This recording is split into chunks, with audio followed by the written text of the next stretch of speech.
So let's talk a bit about rubrics. Rubrics are like this recipe for the perfect response to your prompt. They're like all of the little ingredients and steps necessary to get there. There's a few things that need to be true about rubrics themselves, though. So, rubrics should be self contained. That means that I should be able to understand whether or not a prompt fulfilled your rubric without referencing anything else. For example, if you say it should give me the correct response, I won't know what the correct response is without going and reading your prompt and looking it up. However, if you tell me it should respond XYZ, then I know whether or not the answer was correct. It should be atomic. What does atomic mean? It means that there shouldn't be two things that I need to look at to know whether or not your rubric was fulfilled. Like, if your rubric can be both fulfilled and not fulfilled at the same time, then it's not atomic. The only exception here is that if there's five or more things to a single ask, like how many games were won and whoever was playing won more than five games in that year or something, then it's okay to put them all together in the same rubric.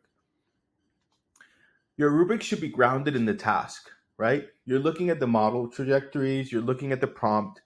Your rubric shouldn't be asking for something that's not related at all to the prompt and models. Your rubric should all fall into one of these categories: tool selection and query construction. They're about how we're using tools. The rest of these are about how the model's behaving or what the model's answering. Keep in mind that answer correctness and task completeness sometimes will go together. There are different types of rubrics in this project. Essential, yeah, these are absolutely necessary in order to be able to correctly answer the prompt. Optional or nice to have criteria, though, those, they're not required to answer the prompt, but they make a response just better. Negated rubrics, those are talking about things that the model should not do. We should usually use them when the model actually did something that it shouldn't have. And then there's rubric targets. So your target might be about what the model is responding, or it might be about the process of how we got there. And depending on which one you're targeting, you should pick that in your rubric metadata. Finally, there's going to be a field for supporting sources.